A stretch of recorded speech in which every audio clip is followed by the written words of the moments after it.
ইমাম ফখরুদ্দিন রাজি রহমতুল্লাহ আলাইহি তৎকালীন যুগশ্রেষ্ঠ জগৎ বিখ্যাত আলেম ছিলেন। উনি স্বপ্নে দেখেছিলেন ইমাম সানজালি রহমতুল্লাহ আলাইহি।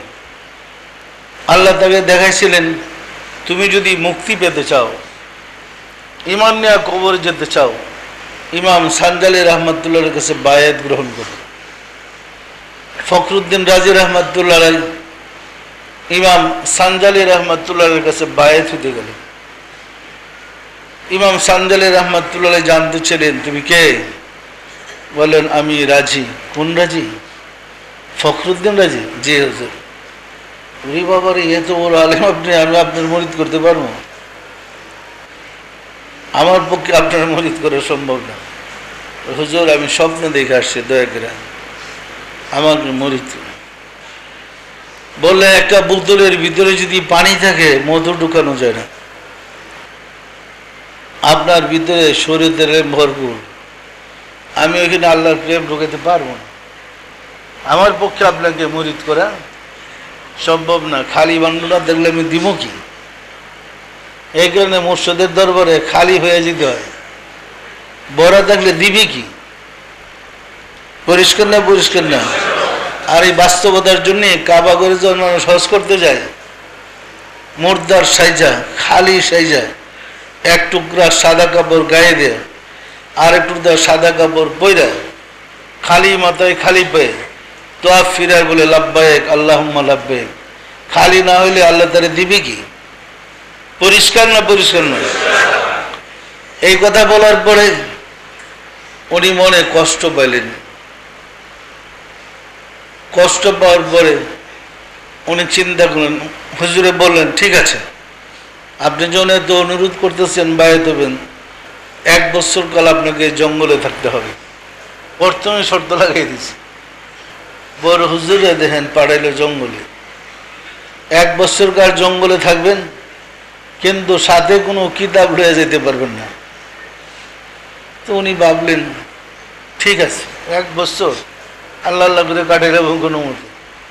যাওয়ার সময় রিমের রিম কাগজ নিয়ে গেছে, কিতাবে না নেওয়া দিছে, সাদা কাগজ নিতে তার বাধা নাই। উনি হাফেজে পুরানো ছিলেন। ওইখানে জঙ্গলে গিয়ে নিজে মুখস্থ কোরআনের তাফসীর লেখা শুরু করছে। শুধু আলহামদু সূরা থেকে 450 মাসলা বের করছে। কেমন ক্লাসের পণ্ডিত মনে করি! ওই জঙ্গলে রাত্র দিন সময় কাটাইছে শুধু কিতাব লিখিয়া। লিখতে লিখতে কোরআনের 30 পারার তাফসীর সমাপ্ত হল। তাফসীরের নাম তাফসীরে কবির, সবচেয়ে বড় তাফসীর।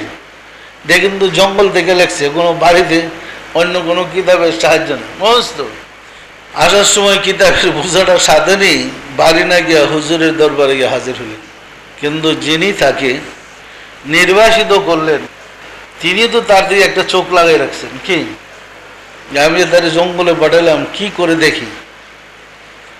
হজরতের সামনে যখন গিয়ে হাজির হলেন, জিজ্ঞাসা করলেন, কি করে 1 বছর কাটালেন? হুজুর, এমনি কাটাইছে। আর কি করছেন? অবসর সময় তো টুকটাক কিছু লিখছি।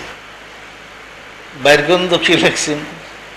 কাগজ বাইর করে দিয়েছেন, বলে সূরা ফাতিহা থেকে 450 মাসলা বের করে ফেলেছে। ফাতিহা তো সর্বনাশ মানুষ। জি, আমি 30 পারা কোরআনের তাফসীরটা লিখছি, অবসর সময় কাটাইছি। তিনি বললেন, আমার পক্ষে আপনাকে বায়াত করা সম্ভব না।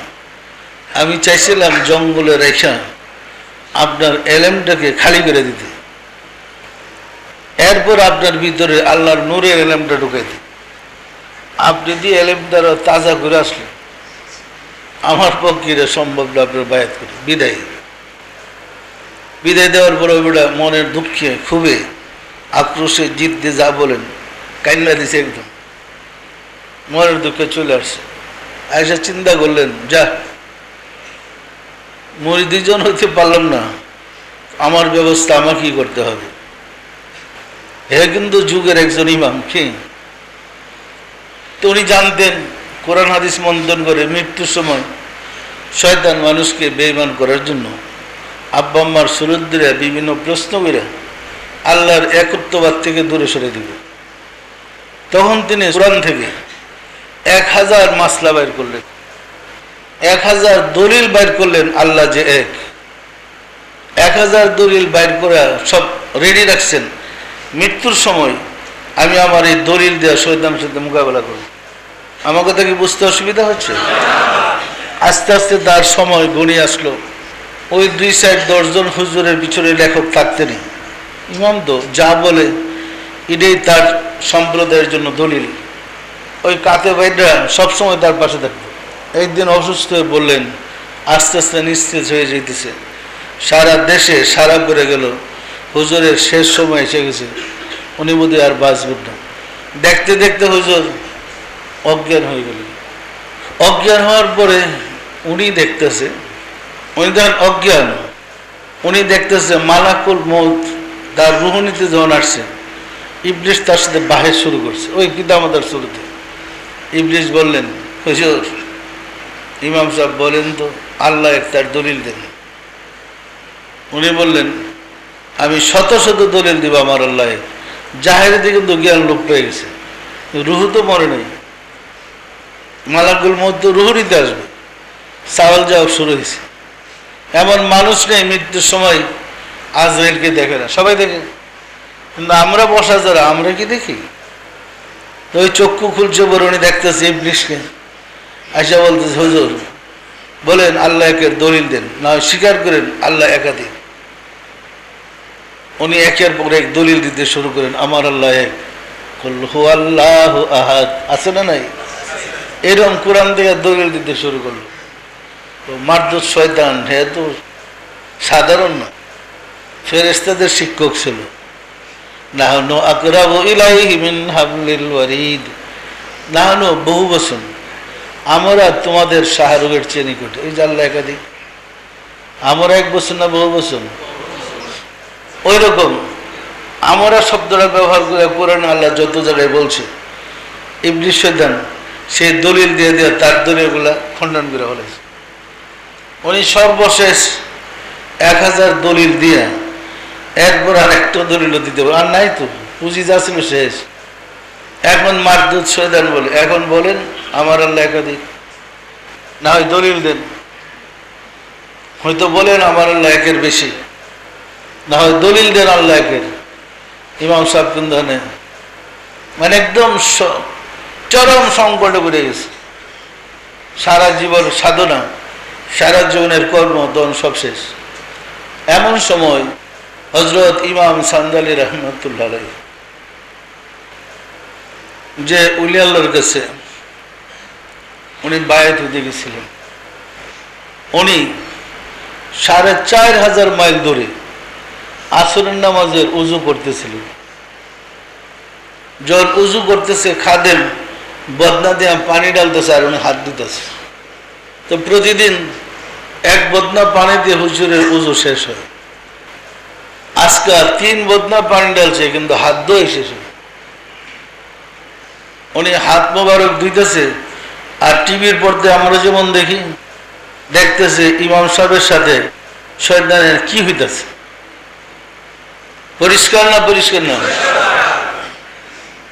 যখন দেখতেছে ইমাম ফখরুদ্দিন রাজি আর একটা দলিল দিতে পারছে না, আল্লাহ যে এক, তার পক্ষে তার কোনো দলিল নেই।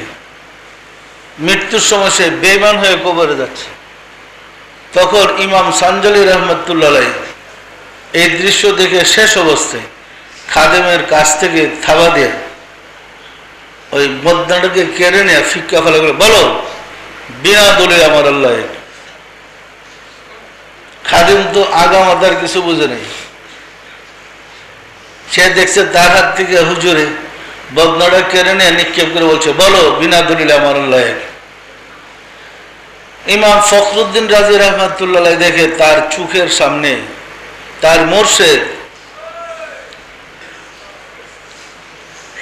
যার হুকুমে তিনি 1 বছর জঙ্গলে বসবাস করে আসছেন, সেই মুর্শিদের সামনে দাঁড়িয়ে বলতেছে, তুমি বলো বিনা দলিল আমার আল্লাহ। তখন উনি বললেন, হে শয়তান, আমার আল্লাহ যে তার দলিলের কোনো প্রয়োজন নাই, বিনা দলিলে আমার আল্লাহ। শয়তান লাভদার দূরে সরে যায় আর বলে, দেখতে আমি মান্য কেমনে জানো, যদি আজকে আপনার পিছনে মুর্শিদ থাকতেন, বলেন তো মুর্শিদের প্রয়োজন আছে? আছে না নাই? সম্মানিত আশিক রাসূলেরা ইমাম সানজালি রহমতুল্লাহ আলাইহি আল্লাহর কাছে মনে মনে প্রার্থনা করলেন, দয়াময় কিছুক্ষণের জন্য আমার জ্ঞানটা ফিরে দাও। আমার সাথে ইবলিসের সাথে কি মোকাবেলা হয়েছে, মৃত্যুর সময় আমি জাতিকে জানিয়ে যাই, যেন আমার মতো ভুল কোনো মুসলমান না করে। পরিষ্কার? আল্লাহ দয়া করে জ্ঞান ফিরাই দিলেন। পাশে তো লেখকরা আছে, বললেন এই ঘটনাটা লেখেন। সূরা মুহাম্মদের তাফসিরে এই ঘটনাটা বর্ণনা করা হয়েছে। পরিষ্কার? তাহলে বলেন, আল্লাহর বন্ধুর সাহায্য ব্যতীত শয়তানের সাথে যুদ্ধ করা আমাদের পক্ষে সম্ভব? ঈমান নিয়ে কবরে যাওয়া সম্ভব? সুতরাং ঈমান নিয়ে কবরে যেতে হলে আল্লাহর ওলি বন্ধুদের সান্নিধ্য লাভ করতে হবে।